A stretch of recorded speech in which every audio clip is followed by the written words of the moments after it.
Buenos días, bienvenidos a las entrevistas en Religión Digital. Hoy nos acompaña un muy buen amigo de esta casa, obispo emérito de Palencia, misionero, agustino, muchas cosas. Nicolás Castellano, buenos días. Muy buenos días. ¿Cómo te encuentras? Me encuentro estando aquí en Religión Digital de maravilla. Te tratamos bien, ¿no? Bien. Tú también Excelente. Tú también a nosotros. Y además creo que estáis haciendo un servicio a la Iglesia, a la sociedad impresionante. No nos gusta que nos lo digan en público, pero conviene de vez en cuando porque no es muy usual. Más bien suelen llegar las críticas y pocos halagos, pero bueno, muchas gracias. De todas maneras, sabes por qué y por quién lo intentamos hacer. Nicolás, no hay que presentarle, todo el mundo le conoce. Acaba de recibir un homenaje la semana pasada en Madrid, en la Casa de Palencia. Presentó hace poco sus memorias, que están aquí, editadas por San Pablo, que también podéis comprar en la tienda de RD, y su último libro, que tiene prólogo además del Padre Ángel, en cuya casa nos hallamos, El arte del bien y buen vivir. ¿Se puede vivir bien en el mundo de hoy? Yo creo que sí. Pero no hablo solo de dinero, hablo de ese buen vivir. Yo creo que sí. A veces nos falta un poco de filosofía, nos faltan un poco los principios, y cuando verdaderamente tenemos una filosofía, hemos descubrido el horizonte de sentido de la vida, a pesar de las dificultades, todo lo que implica la globalización, la pobreza en el mundo, que es un problema planetario, sin embargo yo creo que se puede vivir bien. Los indígenas esto lo entendían. Nosotros, que vivimos en el primer mundo, tenemos la obligación de vivir bien, pero el derecho de vivir bien se lo reconocemos a todos. Te voy a decir una frase que tengo yo acuñada. En el norte tenéis todos los medios para vivir y os faltan razones para existir. En el sur carecemos de casi todos los medios y nos sobran razones para vivir, para existir y para festejar. Y para buen vivir. Buen vivir. ¿Cómo es tu vida aquí? Porque sigues estando entre Bolivia y... Bueno, pues aquí más o menos es una vida de mucha relación, de muchos encuentros. Yo no paro. Entonces, para mí ya desde que era joven yo definía la vida ese encuentro. Y a mí me ha ido muy bien entendiendo la vida como encuentro. Y entonces también yo intento tener la oportunidad de mostrar la realidad allá. Estoy, por ejemplo, sorprendido. Tuve una charla con el primer centenario de la Asociación de Antiguos Alumnos de los Agustinos del Colegio de León. Y verdaderamente quedé impresionado cómo cuando les hablas de que en el año 1992, cuando fuimos a Bolivia, los niños se morían de hambre, impacta. Entonces yo creo que es importante esta comunicación, esta interculturalidad entre el norte y el sur, para que vayamos creando lazos de solidaridad, de comunión, de fraternidad, porque claro, el mundo de hoy no podemos perder de vista la perspectiva que ya señaló el Vaticano II. La fraternidad de hombres, mujeres, razas, culturas no es algo, una utopía, tiene que ser una realidad.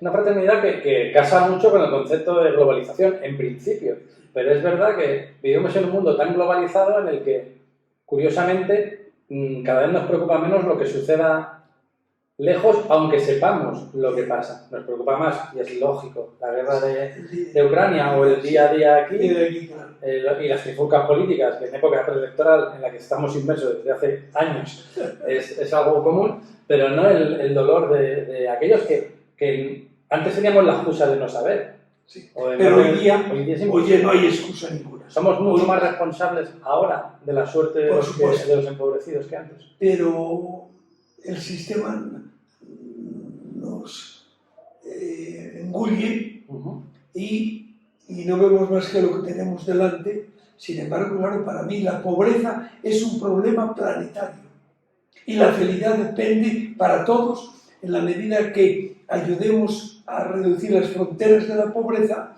a crear un mundo habitable para todos, que estas son categorías que pues, no se barajan. Y sin embargo, yo creo que la felicidad personal depende que yo ayude a los otros a ser felices, que yo ayude a crear un mundo habitable, que yo ayude a reducir las fronteras de la pobreza. Es curioso que en un mundo global seamos tan parciales, sí, y que tengamos un Papa que por primera vez ha puesto sobre la mesa, con rango de encíclica, esta doctrina de la fraternidad humana, del nadie se salva solo, del somos corresponsables no solo de la naturaleza, sino de los que vivimos dentro de este pues fíjate, yo creo que el Papa ha puesto el dedo en la llaga al decir la fraternidad es la solución a todas las llagas y enfermedades del mundo de hoy. Y que no acabe que yo creo que la Iglesia va por ahí hoy día. La Iglesia va a pasar de una iglesia de cristiandad a esta otra iglesia misionera, esta iglesia de la fraternidad, que es el mensaje del Vaticano II.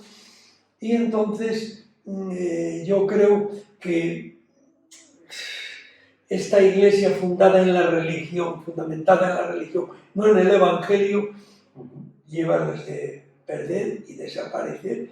Y yo creo, y esto ya lo decía Rahner, esto ya lo decía este otro filósofo de la política de Alemania. No lo recuerdo ahora. Dice, bueno, sí, no. Bueno, estos hablaban de que la iglesia va a seguir siendo significativa, pero pequeñas comunidades que sean fermento. Una comunidad donde se lea la palabra de Dios, se rece, se celebre la Eucaristía y se salga a la calle, porque la iglesia de hoy está excesivamente centrada en los sacramentos y además devaluados. La dimensión social no cuenta y la comunidad tiene que ser un pequeño fermento transformado, sembrado en el barrio, sembrado en el centro de la ciudad, etc. Entonces yo creo que por ahí. Y aquí otra cosa importante, de estas comunidades tienen que salir las vocaciones, los sacerdotes. La comunidad tiene que elegir y presentar al obispo el candidato.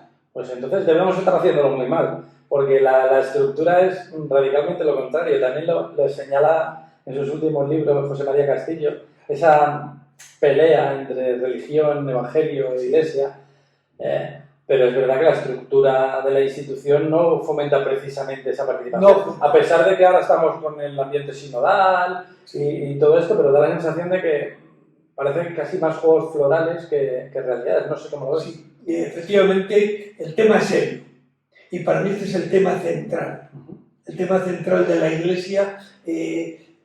Tenemos que soportar aquello de los ritos, rituales, leyes, normas, prescripciones, etc.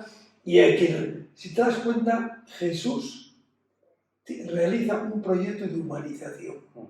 Jesús se dedicó a hacer cosas humanas, curar enfermos, dar de comer al que tenía hambre, cuidar de las relaciones humanas para una buena convivencia. Es decir, si Dios se humaniza, se encarna, es para que nosotros nos humanicemos. Y entonces por ahí tienen que ir los tiros. Yo creo que esos son los temas profundos que tenían que preocupar a la Iglesia y de modo especial a los responsables de la Iglesia. Para mí, por otra parte, el Papa nos está dando lecciones, pero yo también creo que no estamos siendo fieles a ese mensaje liberador, evangelizador del Papa Francisco. ¿Necesita ayuda? Sí. Y no se la estamos dando del todo. Hace 32 años creo que, claro, tú diste un paso que para un jerarca de cualquier institución, pero especialmente de la Iglesia, es difícil. Es dejar los palacios, dejar la dignidad e irte de misionero. No te jubilabas, no era una cuestión de edad, era una cuestión de que... ¿Por qué lo hiciste? Pues mira, yo llegó un momento que me dije, lo que yo estoy hablando y estoy siempre cerca de los pobres, hay que ponerlo en práctica. ¿Por qué un obispo no va a ser misionero? Y también tenía otro pensamiento de San Agustín. San Agustín dice, solo sirve el que preside. Yo no me veía de viejo de sacerdote, de obispo. Y entonces yo creo que hice mis deberes de obispo en 13 años y entonces y fíjate tú, el primer acto que hice yo nada más llegar a Bolivia, organizaron en Palencia un festival folclórico, Pepe Castillo, presidente de la SER, salieron 5,5 millones, un grito unánime que había en el barrio donde vivía yo, que los niños se morían de hambre. Al mes teníamos un centro de niños desnutridos, ahí salvamos 5.000 vidas de bolivianos y bolivianas. Tal. Entonces digo yo, solo por este gesto valía la pena renunciar y que 5.000 personas de Bolivia tengan vida. Pero eso ¿cómo lo vas interiorizando? Porque entiendo que cuando aceptas ser consagrado obispo, no piensas que te vas a ir en 13 años a Bolivia. No, pero yo sí lo pensaba, sí lo pensaba. También me acuerdo que en una reunión en una zona pastoral hablé yo, digo que los curas, lo ideal creo que sería 10, 15 años en la parroquia y cambiar. Y un cura tuvo la valentía de decir, y el señor obispo cuando lleve este tiempo lo hará. Digo, si sigo pensando como ahora sí. O sea, yo solo tenía asimilado. Debería cambiar también eso, el servicio del obispo, que no sea una cosa hasta ad eternum. Sí. Yo creo que sí, que hay que aplicar el principio de San Agustín. Solo preside el que sirve. Y entonces hay que ver, si yo no sirvo, no debo seguir ahí. ¿Y cómo surge Bolivia? Muy sencillo.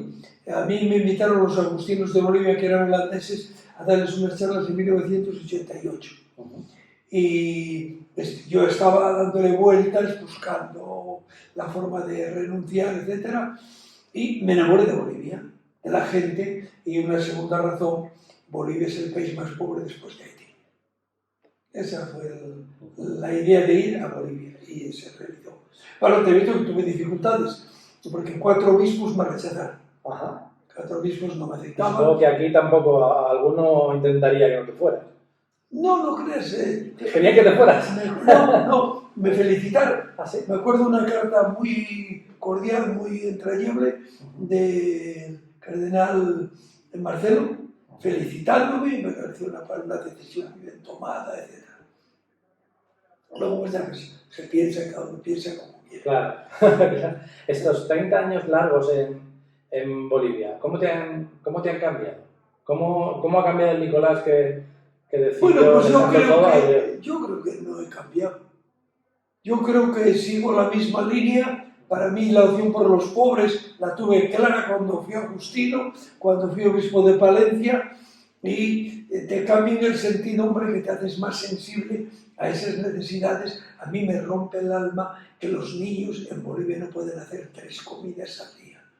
Allí, por ejemplo, los niños desayunan un tecito y un pancito, un té y un pan, y cenan un tecito y un pancito. Cuando ibas a las escuelas, veías a media mañana a todos los niños así. Le preguntabas a la maestra qué les pasa, que están muertos de hambre. Claro. Entonces lo primero que hicimos fue abrir 4 comedores. El niño, para ir al comedor tiene que estar escolarizado, pero una manera de que rindan en la escuela es que estén bien alimentados. ¿Cómo es el día a día? ¿Tu día a día? Muy diverso. Igual un día te pasas todo el día en la cárcel. Porque un joven del plan lo metió a la cárcel y claro, allí meten a la cárcel y se sale el juicio dentro de 6 o 8 años. Entonces es muy variado. Por ejemplo, el último día me llama una antigua, yo no soy párroco de nombres nuevos, y me llama una que siempre iba a misa y tal, ¿no? Que quería hablar conmigo. Voy a verla y me encuentro que es una especie de choza, una alita llena de goteras, sin paredes, plásticos, un día de frío. Allí cuando hay solazo es un frío húmedo, porque es clima subtropical y tal. Bueno, pues eso ya te implica que hay que moverse y en este momento se está terminando de hacerle un cuarto con su baño para que pueda vivir bien. O sea que el día a día yo leo mucho. Para mí una cosa importante, lo primero de la mañana es la oración, ¿sabes? La fraternidad en que vivimos tenemos oración de la mañana, oración de la noche, el retiro, porque nuestro proyecto tiene una mística. Es ser una fraternidad inspirada en Jesús, de esas que salen a la calle, que están más en la calle que en casa. Y entonces... Pero no deja de ser también espiritual. O sea, a veces tendemos a parcelar al ser humano en o es espiritual o es de acción, o es político o es humano. Y ahí yo siempre cito a Pablo VI, decía, un elemento esencial de toda evangelización es la promoción integral de todo el hombre y de todas las mujeres y hombres. Hacer una escuela, dar de comer, etc. Todo eso es evangelizar. Y entonces el proyecto Hombres Nuevos evangeliza desde esa promoción integral. Me piensa que hemos hecho 100 escuelas, que tenemos la única facultad de teatro de todo el país. ¿Cuántos niños han podido pasar durante estos años? En esos años igual han pasado ya 100.000. ¿Sabes? Sí que mereció la pena esa decisión. Mereció la pena. Sí. Te tengo que preguntar, aunque sea brevemente, por la situación que ha puesto a la Iglesia boliviana en el mapa, lamentablemente, en los últimos tiempos, con la publicación del diario de un pederasta español, del Padre Pica, y la reacción, saliendo otros, y el gobierno, y bueno, incluso el Papa Francisco ha respondido hace pocos días al presidente de Bolivia, sintiéndose avergonzado. ¿Cómo se vive esa realidad? Sabiendo que no toda la Iglesia es, ni mucho menos, es... Pero mira, la Iglesia en Bolivia, juntamente con los medios de comunicación, son las dos instituciones de mayor credibilidad. La Iglesia está en los barrios, la Iglesia está con los pobres, y entonces quiero decirte que allí la Iglesia no está desprestigiada. En el ranking de... No pasa como aquí, ni en el caso de los medios tampoco. Claro. Entonces, quiero decirte que en los medios de comunicación ha tenido mucha repercusión. Se ha hablado mucho del caso, pero también algunos hemos dicho, oye, un momento, el padre Pedrajas es un jesuita, pero los jesuitas han hecho una gran labor social, humanitaria, evangelizadora, con los indígenas, con los pobres, con los campesinos, y entonces eso la gente lo palpa y lo vive. Sí que es verdad que en el caso de los jesuitas sí que ha habido más de uno y más de dos provinciales. Sí, que todo eso se ha denunciado y los jesuitas han estado a la altura, aceptando las cosas como son y intentando poner las cosas en su sitio. Cualquier abuso, cualquier encubrimiento es un... Entonces yo creo que en los medios hace mucha repercusión. En la gente, yo que vivo en un barrio de... Cuando yo llegué al barrio tenía 75.000 habitantes, ahora tiene medio millón. Pues no ha tenido mayor repercusión. Si bien los medios mucho y el gobierno lo ha atizado y ha insistido, etc. ¿Pero preocupa? ¿Preocupa hasta qué punto? No, yo te digo que no, porque es mayor la credibilidad que tiene la Iglesia. Claro, tú piensas que en todos los barrios allá hay unas hermanas que tienen un comedor, que han hecho una escuela, etc. Entonces, no es una cosa de mayor problema. Pero aún así hay que atajarla. Hombre, por supuesto, eso hay que condenarlo, hay que censurarlo y hay que cortarlo totalmente. Volvamos a la Iglesia Universal. Estamos en una época de sínodo donde muchos están planteando sus sueños, sus ideas, sus propuestas de todo tipo, las más políticas y las más evangélicas. ¿Cómo es la Iglesia que le gustaría a Nicolás Castellanos que saliera de este proceso? No tanto la que sueña, porque entiendo que esa es una cuestión más inalcanzable. Pues yo creo que yo soñaría que saliera la Iglesia de la Amazonía, del sínodo de la Amazonía. Sí. Yo creo que esa es una iglesia plural, una iglesia eclesial, donde están obispos, jerarquía, sacerdotes, religiosos y laicos. Que los indígenas tengan voz y voto. Que la mujer tenga voz y voto en la Iglesia, porque hasta ahora, hombre, ha hecho ya algunos cambios el obispo de Roma, Francisco, pero todavía las decisiones en la Iglesia las toman hombres y además mayores. Entonces yo me parece que ese 50% de la humanidad, de la Iglesia más del 50%, porque lo dijo el Papa y es verdad, si se quitaran, desaparecieran las mujeres, la Iglesia desaparecía. Entonces ese 50% de la humanidad tiene que tener voz y voto. Hay que superar todas las marginaciones, exclusiones, etc.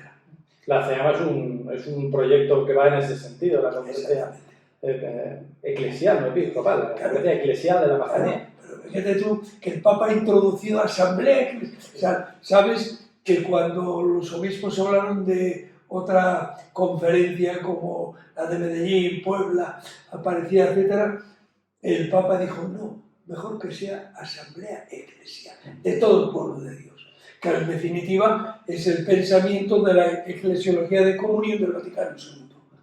Ahora llevamos un sínodo que sigue llamándose de obispos, pero que por primera vez va a tener laicos hombres y mujeres, religiosos, sacerdotes, no solo obispos, con voz y también con voto. ¿Eso ha llegado para quedarse? ¿Y puede ser el germen de algo más? ¿O es simplemente una concesión? Yo creo, y espero, y pido y rezo, que esta sea el nuevo rostro de la Iglesia.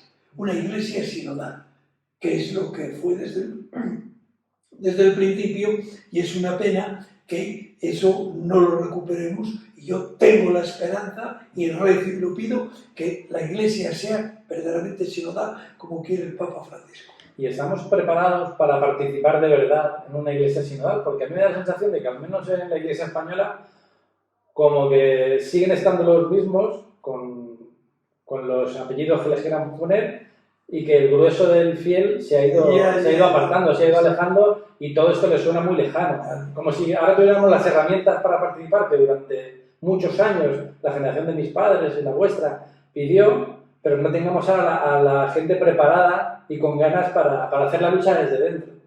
Pues yo tengo mis dudas, ¿no?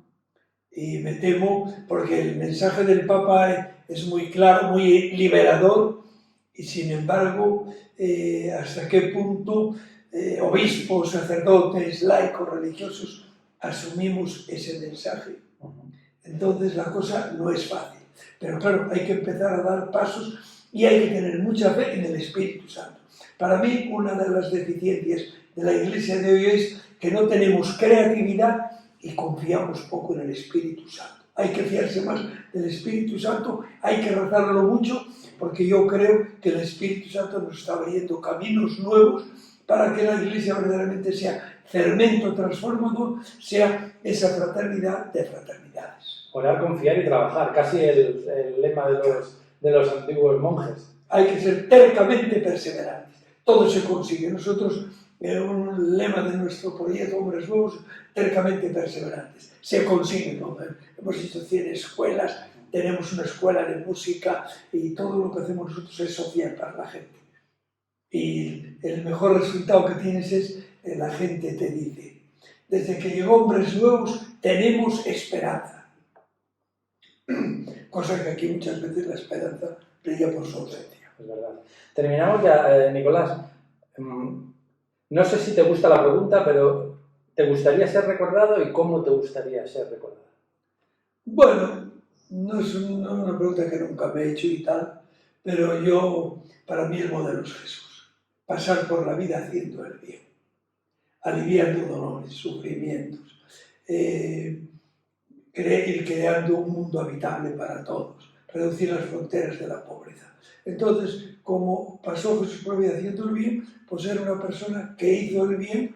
Yo he intentado siempre hacerlo a todos y no siempre aciertas, y tienes gente que no comulga ni con tus ideas ni con lo que haces, pero para mí lo importante en la vida es la bondad, la generosidad, la solidaridad, la alegría y la creatividad. Y el poder compartirlo con personas como tú. Muchísimas gracias, Nicolás. Encantado de la vida. Mucha suerte. Te dan aquí un rotulito con la web de la Fundación Hombres Nuevos. Hay que seguir colaborando con Bolivia y con el resto del mundo. Hay que seguir construyendo. También con el dinerito, ¿eh? Muchas gracias, Nicolás. Y a ustedes pues les esperamos en nuevas ediciones de las entrevistas en Religión Digital. Muy buenos días.